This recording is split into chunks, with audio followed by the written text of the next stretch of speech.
Assalamualaikum warahmatullahi wabarakatuh. Salam sehat, salam sejahtera untuk kita semua. Jumpa lagi bersama saya, Hendro Purwoko. Kita akan membahas tentang basis data Microsoft Access dan sekarang kita sudah masuk ke bagian ke-6 dengan pembahasan report, master, dan detail. Bagi yang belum melihat bagaimana cara pembuatan form, master, dan detail, bisa dilihat pada video sebelumnya. Kita langsung masuk ke bahasan reportnya ya. Jadi master dan detail pada report ini cara pembuatannya tidak berbeda jauh dengan cara pembuatan formnya. Kalau begitu mari kita mulai langsung mempraktekannya saja. Di sini saya sudah masuk ke dalam Microsoft Access-nya. Saya bisa klik create. Kemudian saya pilih report wizard. Dan saya akan memasukkan semua isi tabel.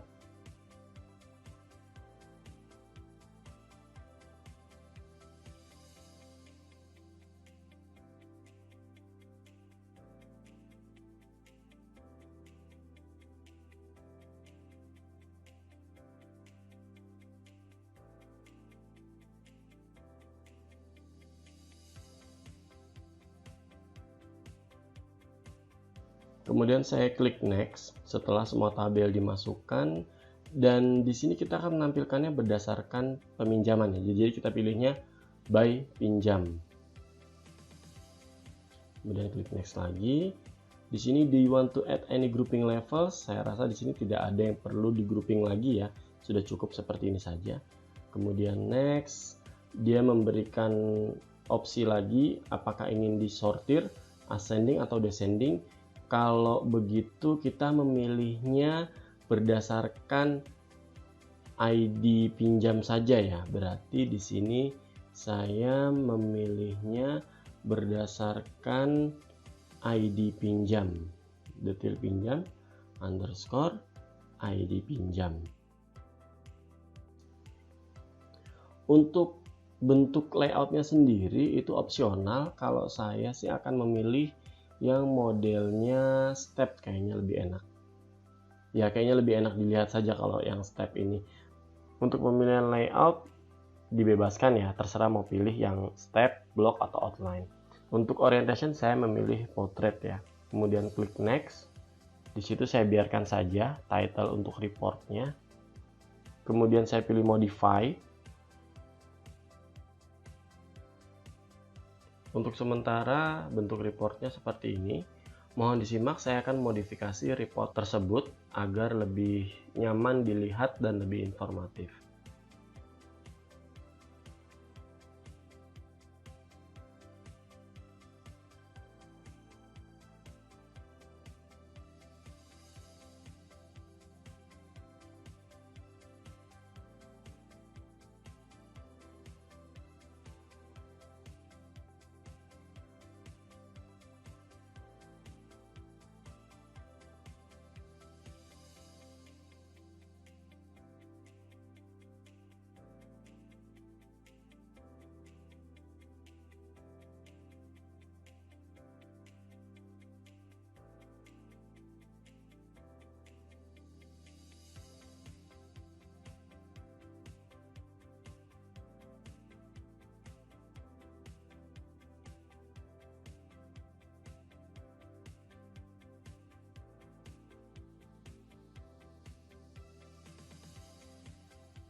Baik, sudah terbentuk ya, bentuk reportnya seperti ini, tapi belum rapi.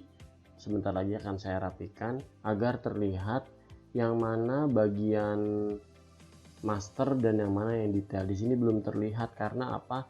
Kita terganggu dengan adanya warna abu-abu yang ada di sini. Jadi itu mesti dibuang lagi. Saya balik ke desain view lagi. Di sini saya ganti di sini ya bagian alternate back color pada pinjam underscore ID pinjam header. Saya hapus darker 5% nya dan tanda koma jangan lupa dihapus juga. Dan kemudian pada detail juga sama, alternate back colornya saya buang, koma darker 5% nya. Saya rapikan kembali agar terlihat lebih jelas transaksinya, mana yang detail dan mana yang master. Saya akan tambahkan di sini ada yang belum dibuat, yaitu total biayanya ya belum dibuat. Maka untuk membuat total biaya saya perlu menambahkan footer dari pinjam ID pinjam. Ini ya, di sini kan pinjam underscore ID pinjam header. Footernya nggak ada di sini. Footernya tidak ada di sini. Dan justru saya memerlukan footer tersebut untuk menghitung total biayanya berapa. Karena itu mari kita tambahkan footernya. Caranya adalah pastikan bahwa headernya sudah terpilih, kemudian klik kanan, pilih sorting and grouping, kemudian muncul opsi di bawah seperti ini, klik more, kemudian ganti menjadi with a footer section. Sudah terpilih ya. Ini saya letakkan garis kembali di bawah agar terlihat lebih jelas. Ini saya copy saja, saya letakkan di bawah sini, saya paste. Di sini saya geser menggunakan panah pada keyboard ya. Saya perkecil ini, saya rasa ini terlalu besar. Saya perkecil. Pastikan bahwa report kita habiskan ya, jangan sampai ada form yang panjang seperti ini contohnya.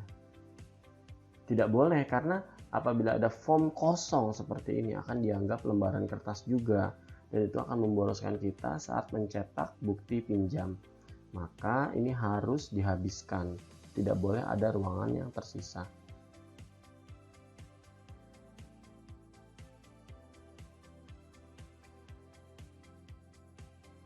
Untuk potongan saya letakkan di bawah seperti ini.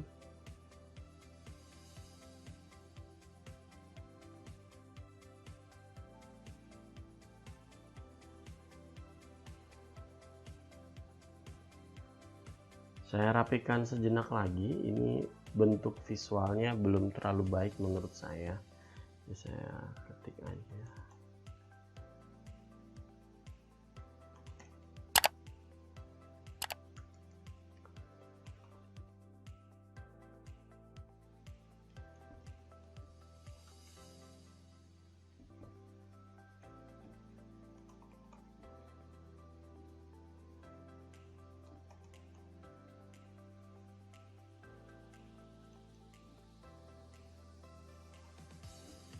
Saya cek ulang.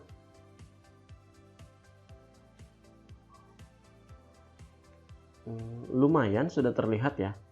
Ini tanggalnya terlalu ketutupan, ini jadi tidak baik dilihat. Ini ID peminjam juga dia berada di rata kanan, kurang baik menurut saya. Nama sudah cukup, ID buku dan judul ini terlihat jauh jaraknya dengan garis.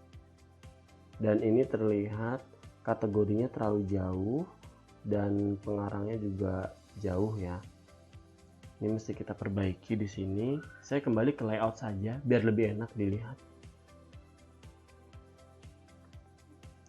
Ini terlalu tinggi menurut saya, jadi saya perkecil lagi. Kemudian ini saya perkecil. Saya menggunakan keyboard ya, yang panah pada keyboard ini. Saya rasa ini mesti diperbesar. Ya, seperti itu. Ini saya perkecil. Ya, seperti itu. Kemudian ini jaraknya terlalu besar menurut saya. Dan ini saya ganti dulu formatnya. Ini saya cek ya, di sini formatnya saya pilih standar. Kemudian decimal place-nya saya pilih 0. Ini terlihat terlalu jauh. Ini tanggalnya saya ganti formatnya menjadi medium date, tapi ukurannya ini terlalu besar ya, jadi ini mesti diperkecil. Sebentar, saya geser dulu. Ini ID-nya harusnya sebelah kiri, lebih enak. Kemudian tanggalnya itu saya ganti di sebelah kiri biar lebih nyaman dilihat. Kemudian ini saya geser ke bawah aja, saya rasa tidak masalah. Kemudian saya kasih garis miring. Jadi dia peminjamannya ID-nya nomor 2, tanggalnya 18 Mei 2021. Kemudian ID peminjam ini saya geser ke sebelah kiri, namanya biarkan saja Indah Pawita di situ. Ini garisnya terlalu jauh ya dengan jarak judul yang ada di sini. Ini harus diperkecil dahulu ya. Saya akan kembali saja ke design view. Saya geser garisnya ke atas. Saya menggunakan panah ya, panah pada keyboard. Kemudian ini saya tarik ke atas lagi, dan ini terlihat ada jarak ya. Saya perkecil di sini. Baik, seperti itu. Saya cek lagi pada print preview. Oh, ternyata ukurannya pada lembar kertas seperti ini. Ini mesti diatur ya. Saya klik margin. Saya menggunakan opsi yang ada saja ya. Mungkin apabila ada yang ingin diubah, silahkan diubah. Saya coba menggunakan yang ini. Iya, saya rasa ini sudah lumayan. Di sini masih ada warna abu-abu ya pada footernya. Ini balik lagi, si footernya itu saya ganti. Darker 5% saya buang.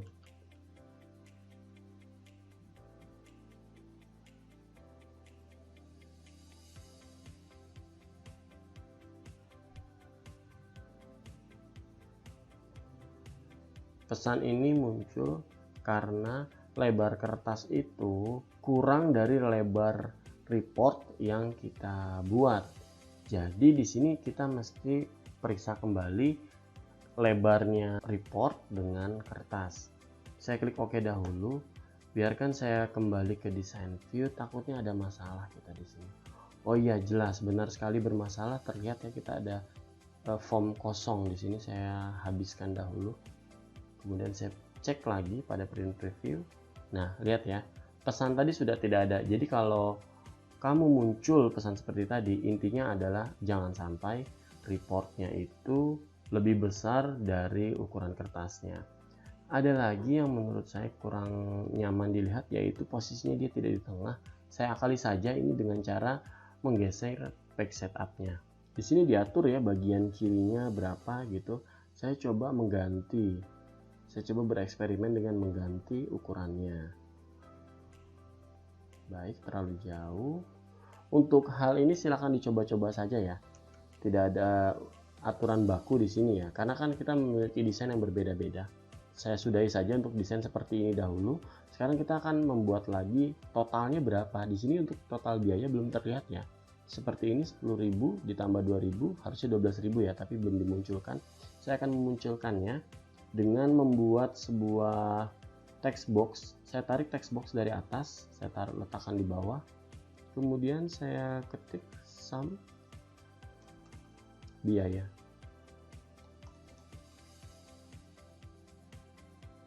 Baik, seperti itu. Saya uji coba dulu ya sejenak. Baik, biayanya sudah benar ya, biayanya sudah benar.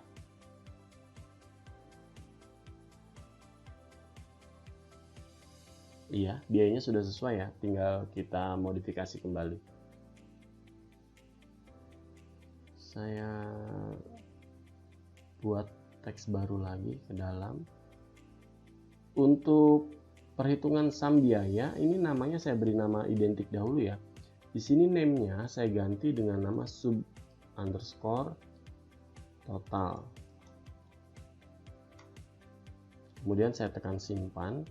Dan pada text box yang bertuliskan unbound, saya klik dahulu, kemudian klik kanan, build event. Saya pilih expression builder. Kemudian saya ambil sub total, ini saya klik 2 kali ya. Dikurangi potongan. Ini saya copy ya, saya Ctrl C pada keyboard ya. Tapi di sini saya tekan cancel karena saya memang tidak membutuhkan rumus tersebut. Saya hanya membutuhkannya pada text box-nya langsung. Saya ketik sama dengan saya Ctrl V untuk mempaste rumus yang tadi. Hasilnya seperti ini. Baik, sini saya ubah dulu. Tadi kita tulisannya ukurannya 9 ya. Saya ubah dulu. Di sini warna teksnya hitam dan ukurannya adalah 9. Nah, semoga di sini saya ketik subtotal.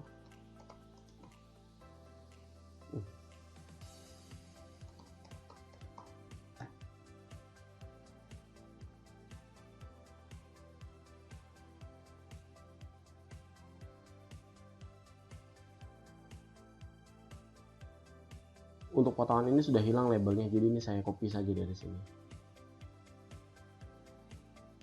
Saya letakkan di atas potongan.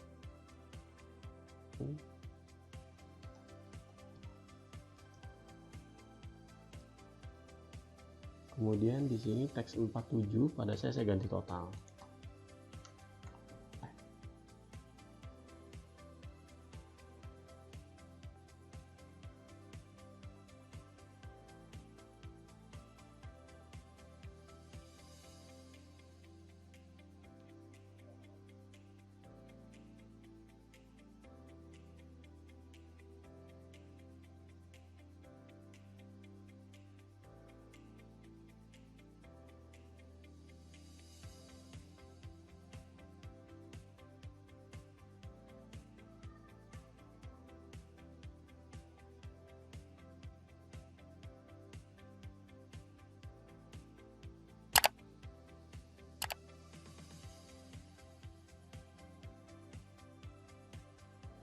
Ini agar terlihat lebih rapi, saya akan menyamakan lebar dan tingginya ya.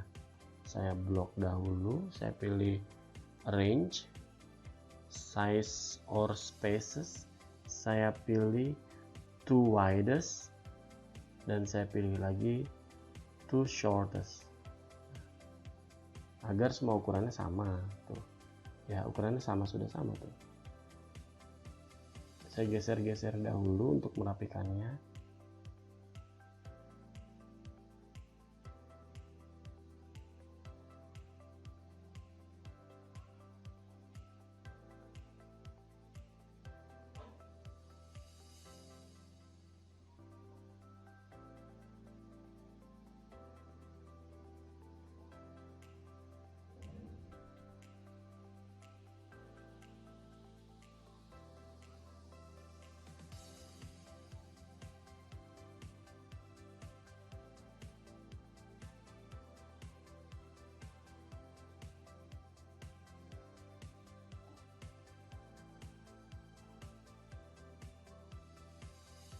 Di sini ada yang kurang nyaman dipandang, yaitu subtotal dan total masih ada garis batasnya. Kemudian bukti pinjam ini terlalu kecil menurut saya.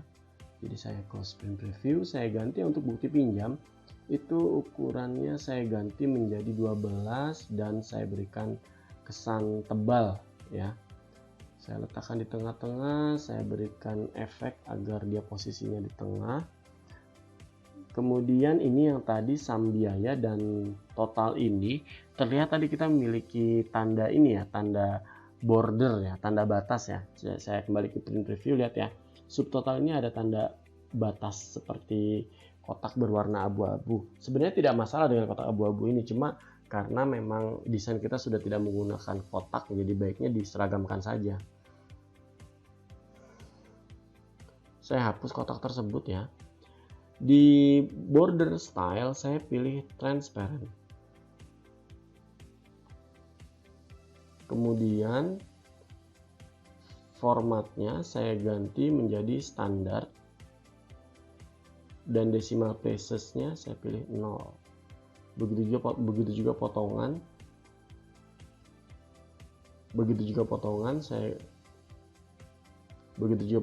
Saya pilih formatnya standar, decimal placesnya 0. Saya kembali untuk melihat berupa print preview. Nah, di sini ada lagi yang janggal, yaitu ternyata nama peminjam itu posisinya terlalu di tengah ya. Jadi harusnya itu dia ada di sebelah kanan. Ini perlu saya koreksi ya. Untuk subtotal, potongan dan total saya rasa ini ada yang kurang lagi, subtotalnya kurang geser ke kanan.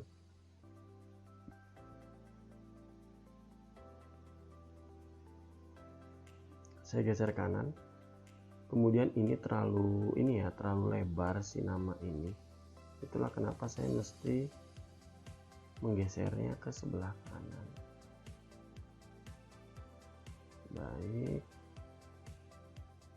Kita lihat di sini terlalu lebar ya. Kita lihat di sini terlalu tinggi antara anggota, nama dan seterusnya. Ini saya atasin. Saya tekan shift dan panah atas.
Baik, saya rasa cukup ya reportnya.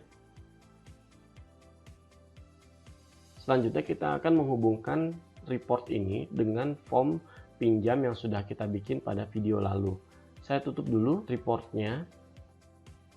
Kemudian saya ke form pinjam. Di sini kita fokus ya, ada di tombol print preview karena ini kemarin itu formnya baru saja menempel dan kodenya belum diubah. Baik, kita ubah sekarang, klik kanan, design view, kita masuk ke design view, kita fokus ke tombol ini ya, tombol print ya.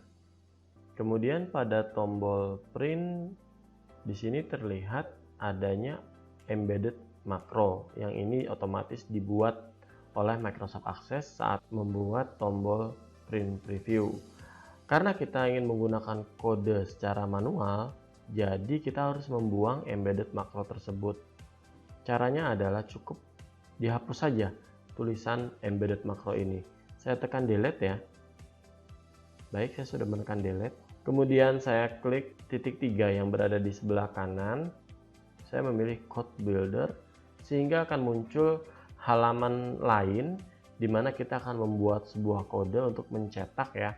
Untuk mencetak ini saya menggunakan bahasa pemrograman namanya Visual Basic. Baik, jika sudah masuk ke halaman ini maka kita ketik do cmd open report kutip 2, nama report kita adalah pinjam. Baik, ditampilkan dalam bentuk apa? Ditampilkan dalam bentuk preview. Kemudian saya koma 2 kali. Nah, di sini ada where condition ya. Where condition saya kutip 2 saja. Saya cukupkan sampai di sini dulu ya. Di sini saya akan memberitahukan bahwa kutip 2 ini adalah tempat kita meletakkan syarat ya. Jadi pada saat kita mencetak nota pinjam harus sama dengan nota pinjam yang kita inginkan. Sebagai contoh seperti ini. Saya masuk ke form view. Misalnya kita berada di transaksi peminjaman nomor ID 6. Maka apabila saya klik print, maka akan muncul nota pinjam untuk transaksi nomor 6. Begitu juga pada saat saya berada pada posisi transaksi nomor 3. Maka ketika saya klik, harus masuk ke preview transaksi nomor 3, bukan ke nomor yang lain. Dan tidak dicetak semua ya. Permasalahannya adalah apabila kita hanya menampilkan report tersebut, di sini akan dimunculkan semua transaksi tanpa ada filter. Nah, disinilah tujuan kita untuk memfilter report ini agar sesuai dengan ID yang kita inginkan. Baik, sebelum memulai memberikan filter, saya akan memberitahukan dulu bahwa kita harus mengetahui apa yang mau kita filter. Saya kembali ke design view. Di sini adalah hal yang akan saya filter, ID pinjamnya. Kita lihat di sini ya. Di sini saya klik ID pinjamnya. Dia memiliki nama ya. Dia memiliki nama. Namanya bisa dilihat di atas ini. Pinjam underscore ID underscore pinjam. Ini nama objeknya. Jadi nama objek ini harus sama dengan yang ada pada transaksi peminjaman yang bentuknya form. Maka saya juga tidak tahu nih namanya apa, jadi saya mesti ke design view dulu.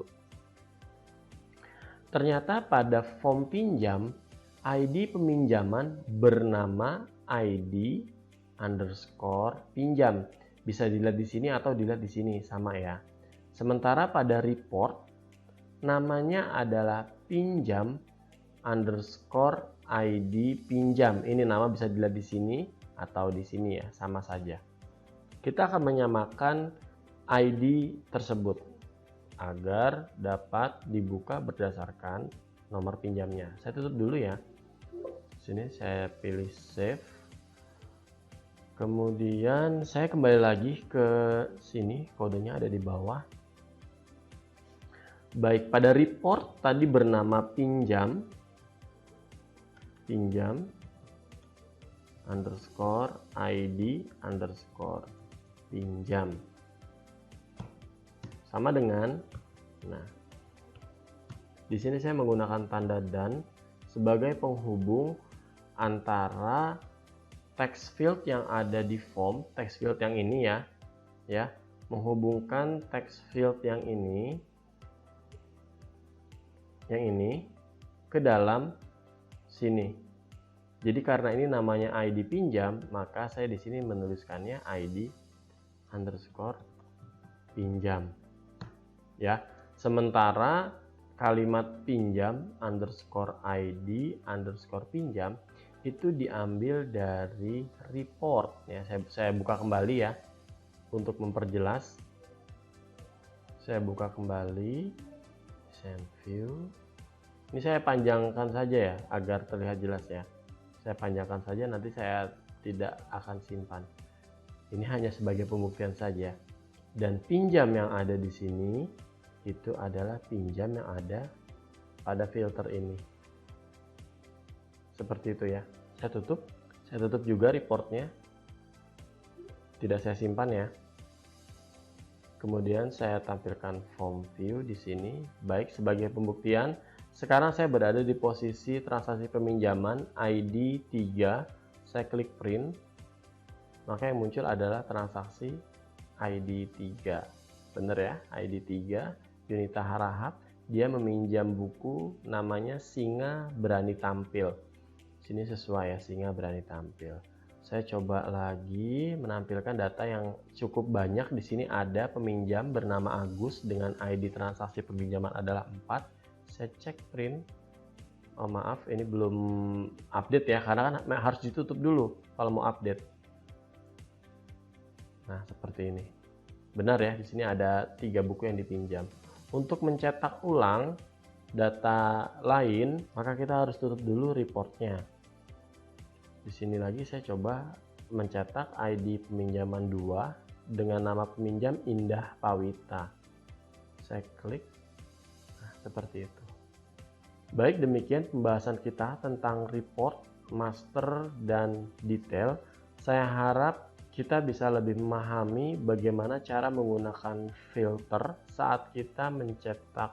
Untuk kode filter yang tadi kita ketik, itu berlaku untuk semua jenis report. Apalagi report yang memiliki filter tertentu berdasarkan form. Seperti itu.